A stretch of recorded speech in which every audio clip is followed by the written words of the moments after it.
Shalom. Haleluya. Minggu ini kita masih membicarakan seputar peristiwa kenaikan Tuhan Yesus ke surga. Karena memang jauh sebelum peristiwa dia terangkat dan naik ke surga, dia sudah berkata kepada murid-muridnya di Yohanes pasal 14 ayat 1 dan seterusnya. Sebelum dia mengalami siksaan secara tubuh jasmani, sebelum dia mengalami penyiksaan di atas kayu salib, sebelum dia dikuburkan, bahkan dia bangkit dari antara orang mati, dia sudah berkata kepada murid-muridnya bahwa aku akan pergi meninggalkan engkau. Karena itu kepergianku nanti, dan aku akan tidak lagi bersama-sama dengan engkau secara fisik, secara tubuh jasmani bertatap muka, mata ketemu mata maksudnya, sudah akan berakhir. Tetapi percayalah, kepergianku ke tempat yang telah ditentukan adalah untuk kebaikan kamu sendiri. Jadi meskipun kita jauh di mata, tetapi dekat di hati. Sekalipun engkau jauh dariku, kata Tuhan Yesus, engkau tetap ada di hati. Karena tujuanku pergi meninggalkan engkau untuk sesaat saja, dan nanti kita pasti akan terus ada dalam kebersamaan di satu tempat yang penuh dengan sukacita. Nah, singkat cerita, saya ingin mengajak kita melihat kitab Kisah Para Rasul pasal 1 ayat 6 sampai dengan ayat yang ke-11. Kisah Rasul pasal 1 ayat 6 sampai dengan 11 yang berbunyi demikian, dengan perikopnya berjudul Yesus terangkat ke surga. Maka bertanyalah mereka yang berkumpul di situ, Tuhan, maukah engkau pada masa ini memulihkan kerajaan bagi Israel? Jawab Yesus kepada murid-muridnya yang bertanya ini demikian, engkau tidak perlu mengetahui masa dan waktu yang ditetapkan Bapa sendiri menurut kuasanya, tetapi kamu akan menerima kuasa kalau Roh Kudus turun ke atas kamu, dan kamu akan menjadi saksiku di mana? Di Yerusalem dan di seluruh Yudea, Samaria, dan sampai ke ujung bumi. Sesudah ia mengatakan demikian, terangkatlah ia disaksikan oleh mereka, dan awan menutupnya dari pandangan mereka. Ketika mereka sedang menatap ke langit waktu ia naik itu, tiba-tiba berdirilah dua orang yang berpakaian putih dekat mereka dan berkata kepada mereka, hai orang-orang Galilea, mengapakah kamu berdiri melihat ke langit? Yesus ini yang terangkat ke surga meninggalkan kamu akan datang kembali dengan cara yang sama seperti kamu melihat dia naik ke surga. Ada dua penekanan utama yang ingin saya sampaikan kepada kita. Yang pertama, menjawab pertanyaan para murid kepada Yesus, Tuhan, maukah engkau pada masa ini memulihkan kerajaan bagi Israel? Pertanyaan ini adalah pertanyaan yang sangat mendasar. Tidak hanya dipertanyakan oleh murid-murid Yesus, tapi juga mindset, pemikiran 90% masyarakat Yahudi adalah kedatangan Yesus untuk memulihkan kerajaan Israel, untuk mengembalikan kejayaan Israel pada masa Daud dan Salomo. Karena pada masa Yesus ini naik ke surga, Israel sudah tidak lagi menjadi satu negara yang berdaulat. Ya, Israel pada masa Yesus ini sudah tidak lagi menjadi satu negara yang berdaulat. Mereka sudah kehilangan kedaulatan negara. Mereka sudah tidak lagi menjadi satu negara yang memiliki tanah air atau satu bangsa yang memiliki negara, karena negara mereka sudah dikuasai oleh kekuasaan asing. Dan pada masa Yesus ini Israel sedang ada dalam kekuasaan kekaisaran Romawi. Pertanyaan murid-murid ini adalah supaya janganlah engkau naik ke surga Tuhan, janganlah engkau pergi dari kami. Kami menghendaki engkau menjadi raja kami, menjadi presiden kami, menjadi perdana menteri kami, untuk mengembalikan kejayaan Israel seperti yang pernah terjadi pada masa Daud dan Salomo. Sehingga saudara, sampai hari ini kebanyakan masyarakat Yahudi tidak menerima Yesus sebagai Tuhan dan Juru Selamat. Mereka sekarang sedang menantikan kedatangan Mesias untuk yang pertama kali, untuk jadi raja mereka, untuk mengembalikan kejayaan Israel. Sementara kita, Israel rohani, orang-orang yang sudah percaya kepada Yesus, sudah menantikan kedatangan Yesus pada kali yang kedua untuk menjemput kita, orang-orang yang sudah mengaku percaya, beriman, taat kepada firman-Nya Yesus.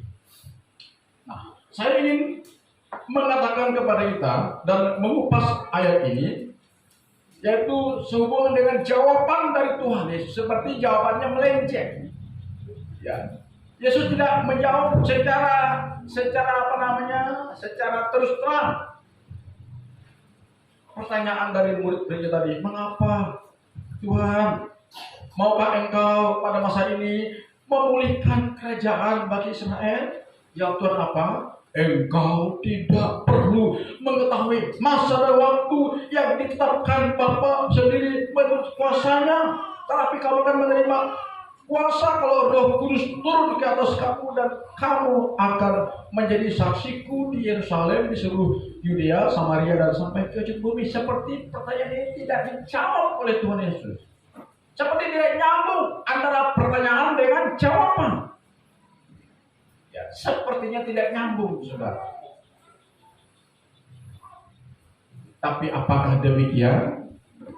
Yesus memang sengaja tidak menjawab, karena tujuan Yesus datang ke dunia bukan untuk menjadi raja Yahudi, bukan untuk menjadi presiden atau panglima pembebasan bangsa Yahudi.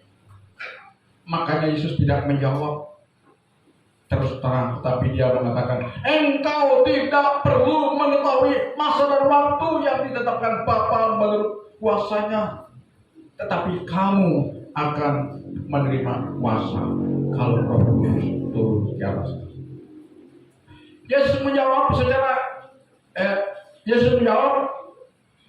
dalam pengertian untuk adanya kuasa yang bekerja secara personal kepada setiap manusia yang percaya kepada Yesus. Pemulihan yang dimaksudkan oleh kebanyakan orang Israel diarahkan oleh Yesus bahwa engkau akan menerima dan mengalami pemulihan hidup jika engkau sudah menerima kuasa yang nanti akan diutus oleh Bapa, yaitu Roh Kudus. Ya. Jadi di sini sesuai dengan nama jemaat GBI kita, jemaat GBI HOR. HOR itu kepanjangannya adalah H itu house, O itu of,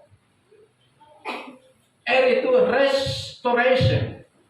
Restoration itu berbicara tentang pemulihan, berbicara tentang semacam perubahan. Yang bahasa politik dari Surya Paloh selalu mengatakan restorasi. Ya. Jadi kedatangan Yesus melalui karya nyatanya di kayu salib ingin merestorasi kehidupan umat manusia, mengubah, memulihkan kehidupan umat manusia untuk kembali kepada rancangan Bapa yang semula. Apa itu rancangan Bapa, rancangan Tuhan yang semula kepada kita?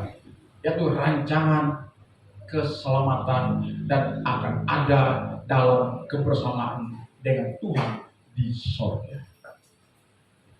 Itu yang Yesus mau, saudara. Karena itu misi Yesus yang utama ke dalam dunia melalui pengorbanannya adalah untuk memulihkan hubungan manusia dengan penciptanya.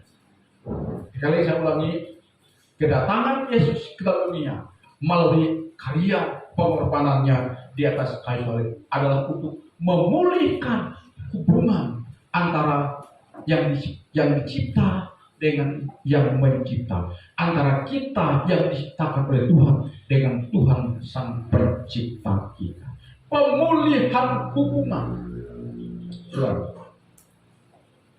Sebab kalau kita belum memiliki pemulihan hubungan dengan Sang Pencipta kita, maka kehidupan kita ini akan terus dikuasai oleh dosa yang mencengkeram hidup kita. Sistem dunia ini akan mencengkeram hidup kita. Dan kalau kuasa dunia ini mencengkeram hidup kita, kita tidak akan pernah nanti menikmati rancangan Bapa yang mengindahkan, yaitu di dalam kebersamaannya di kekekalan.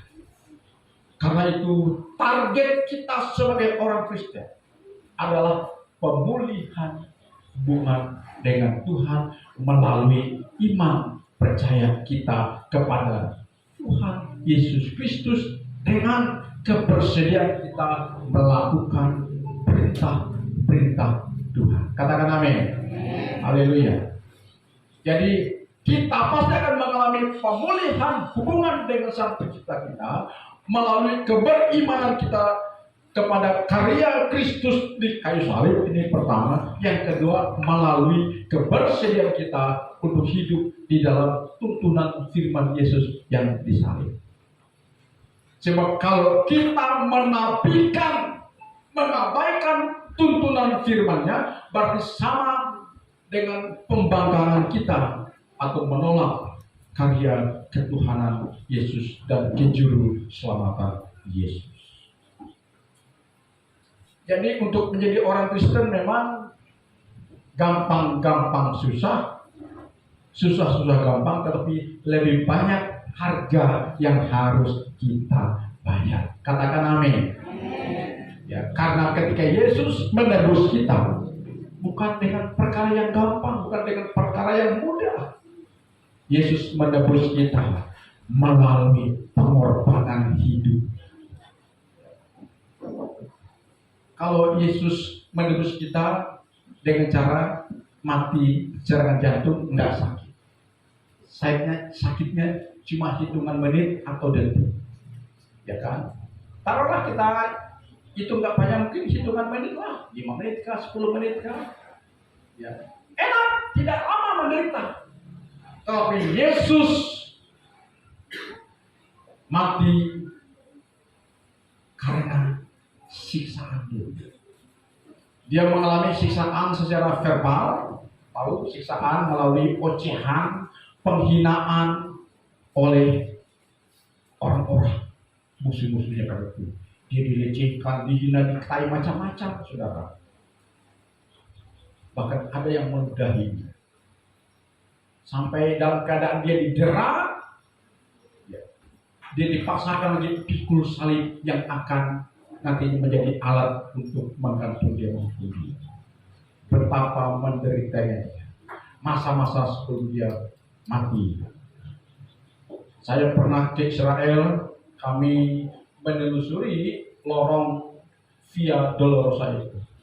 Lorong Via Dolorosa itu sempit, kurang lebih sekitar 2 meter, ya. 2 meter saja. Kemudian di kiri kanan itu udah rumah-rumah orang, udah rumah-rumah penduduk. Lalu jalannya berkelok-kelok, ada sedikit menanjak, turun lagi, kelok lagi gitu, sempit.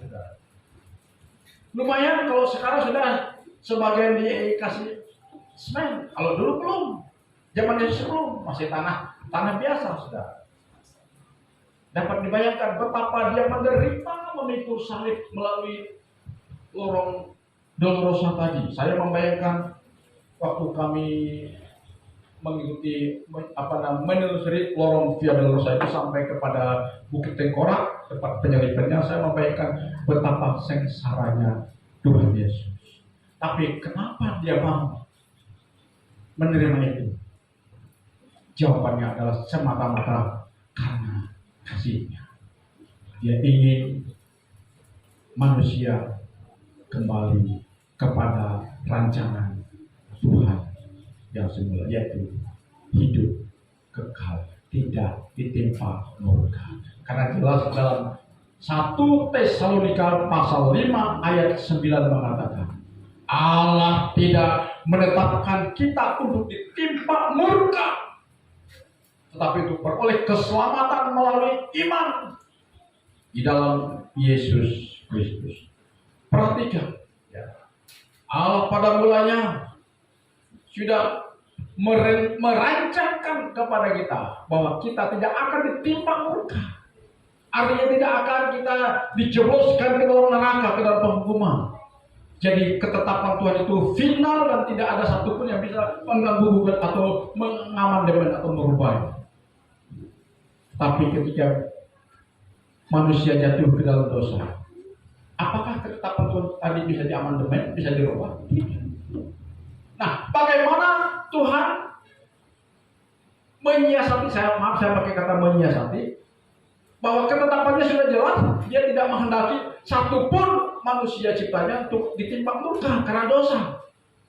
Sedangkan ketetapannya sudah final, tidak bisa diganggu-gugat, tidak bisa dirubah. Nah, bagaimana caranya? Caranya ada melalui pengorbanan.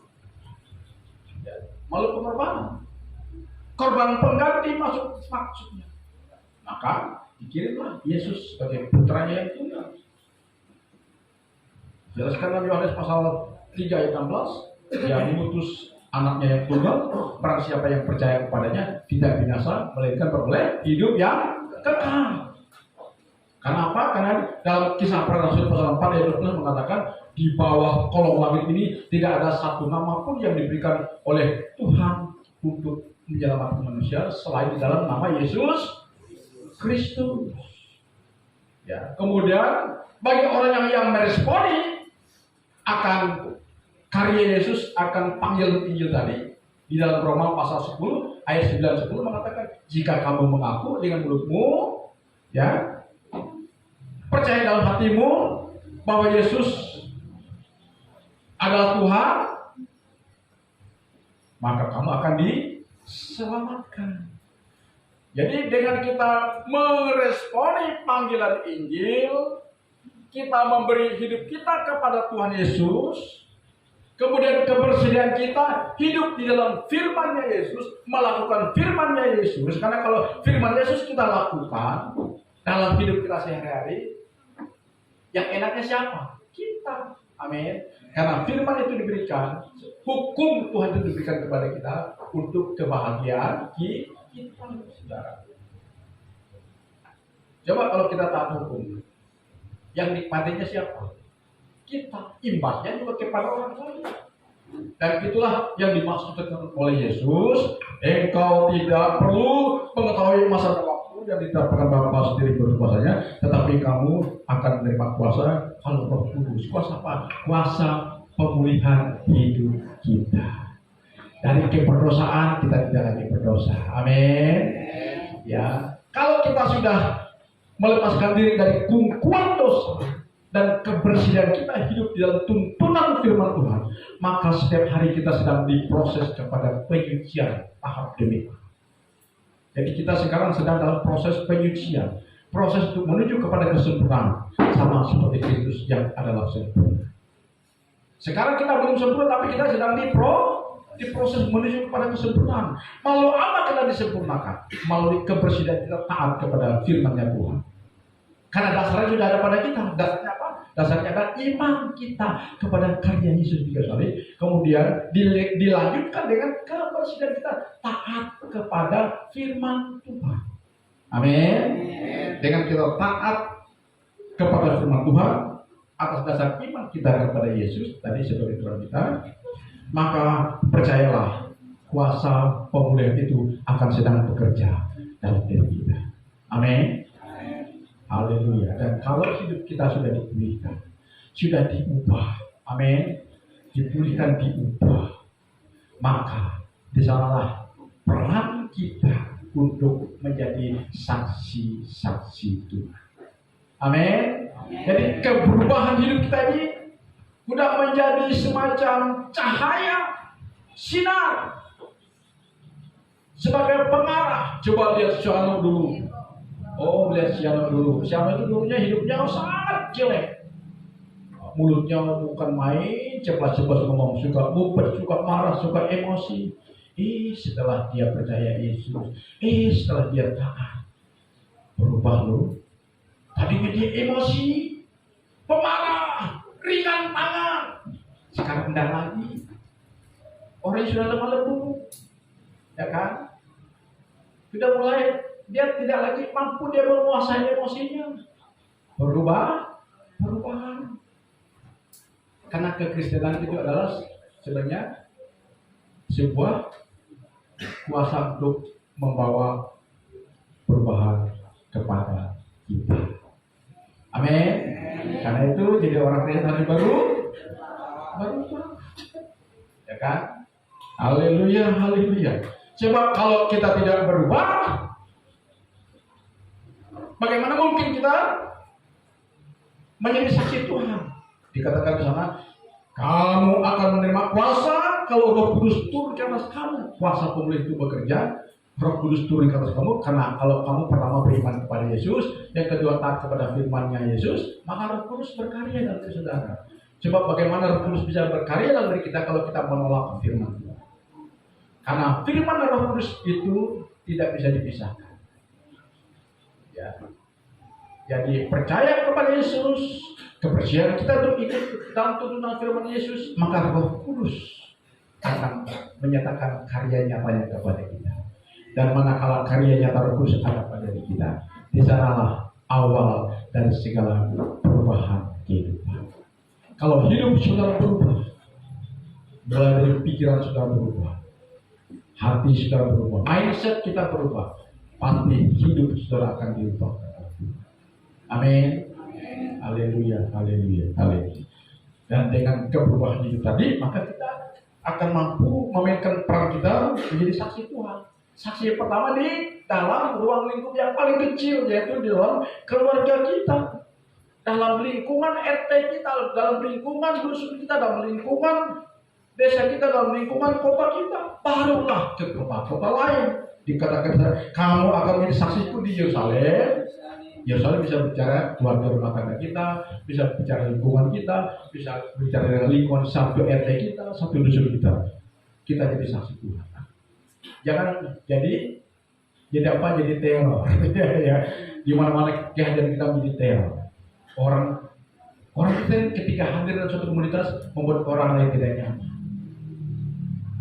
Kalau sudah membuat orang lain tidak nyaman, berarti kita bukan menjadi saksi Tuhan. Kita menjadi menjadi virus. Tahu virus?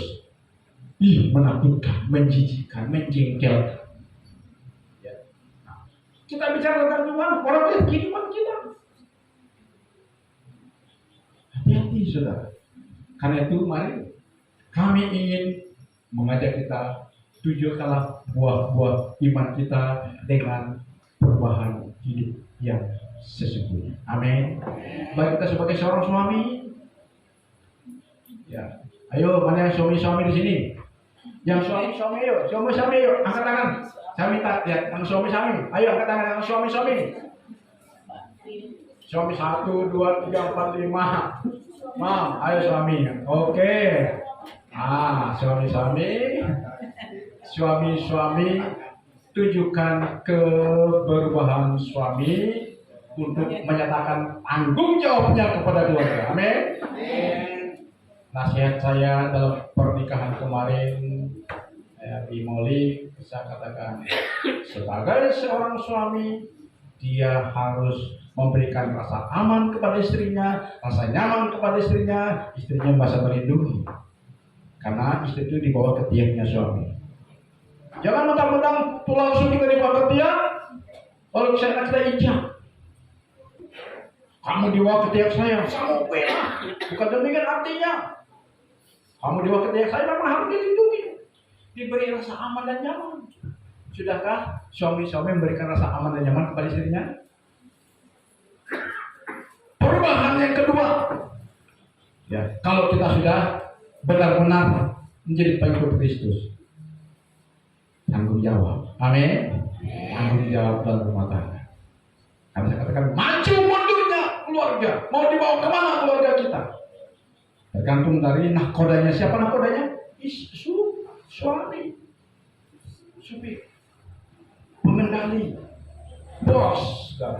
Kalau bosnya lemah, semuanya lemah. Ya, jadi harus tanggung jawab. Suami harus mengambil peranan sentral dalam rumah tangga. Jangan tidak ada beras, istri yang harus disiapkan. Ya, semuanya tanggung jawab. Tapi ya, selain suami sebagai yang terdepan dalam rumah tangga, peran istri sebagai penopang dan penolong. Amin.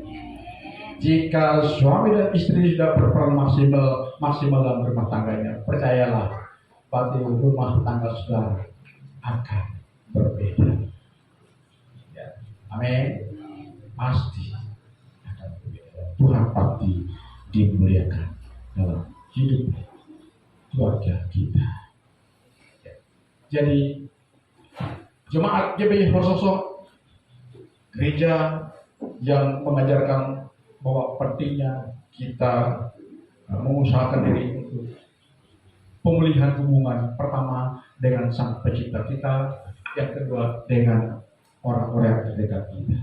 Suami istri harus punya hubungan yang baik, ya. Jangan sampai satu minggu tidak tegur, jangan sampai 2 hari tidak tegur. Jangankan 1 minggu, jangankan 2 hari, 1 hari pun. Manakala marah pagi, jangan sampai terbenam matahari, marahnya masih harus selesaikan sebelum matahari terbenam. Jangan sampai masalah hari ini dibawa ke tempat tidur, ya kan? Harus selesaikan supaya tidurnya enak. Ya, gitu ya. Haleluya, haleluya, haleluya, haleluya. Maaf agak sedikit melebar. Ya. Jadi ini yang pertama yang saya sampaikan. Yang kedua, yang terakhir adalah setelah Yesus menyatakan kepada murid-muridnya, tujuannya adalah untuk memulihkan hubungan kita dengan Sang Pencipta. Kemudian ini pesan peristiwa kenaikan Yesus. Saya baca ayat 9. Sesudah ia mengatakan demikian, terangkanlah ia disaksikan oleh mereka, dan awan menutupnya dari pandangan mereka. Ketika mereka sedang menatap ke langit, waktu ia naik itu, tiba-tiba berdirilah 2 orang yang berpakaian putih dengan mereka, dan berkata kepada mereka, hai orang-orang Galilea, mengapakah kamu berdiri melihat ke langit? Yesus ini yang terangkat ke surga meninggalkan kamu akan datang kembali dengan cara yang sama seperti kamu lihat dia naik ke surga. Artinya nanti Yesus akan turun dari surga, ya kan? Dia pergi ke surga seperti pesawat take off. Nanti dia akan dari surga, dia akan landing dulu. Tujuan apa? Menjemput kita orang-orang yang sudah dipulihkan tadi. Amin. Kalau kita belum mengalami pemulihan hubungan dengan Tuhan, dengan Sang Pencipta kita, jangan berharap kita akan mendapatkan jemputan nanti ketika Yesus datang ke dalam dunia. Kita akan ditinggal, saudara. Ya.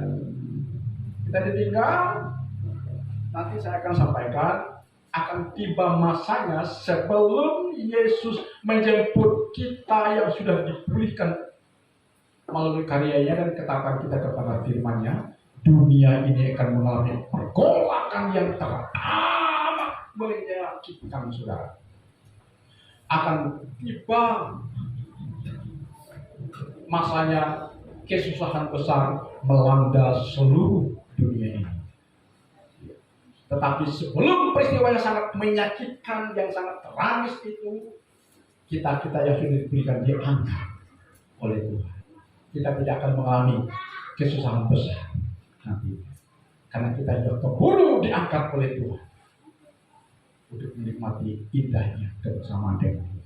Dan orang yang tidak percaya dipulihkan oleh Tuhan, mereka akan mengalami kesusahan besar yang akan melanda seluruh dunia ini. Nah, mana yang kita pilih? Kita maunya terhindar. Karena itu, mari persiapkan hidup kita agar manakala besok Tuhan Yesus datang menjemput kita, kita sudah siap. Amin, sudah siap. Ya, inilah pengharapan kita yang tiada terakhir. Ya, ingat lagu tadi, walaupun kita tidak banyak mengerti tentang Tuhan, tentang firman-Nya, tapi hati kita, iman kita terus tertuju kepada Tuhan Yesus. Ya, mari kita berdiri. Haleluya, haleluya, haleluya. Hatiku percaya, puji yang tadi. Haleluya, haleluya. Hatiku percaya.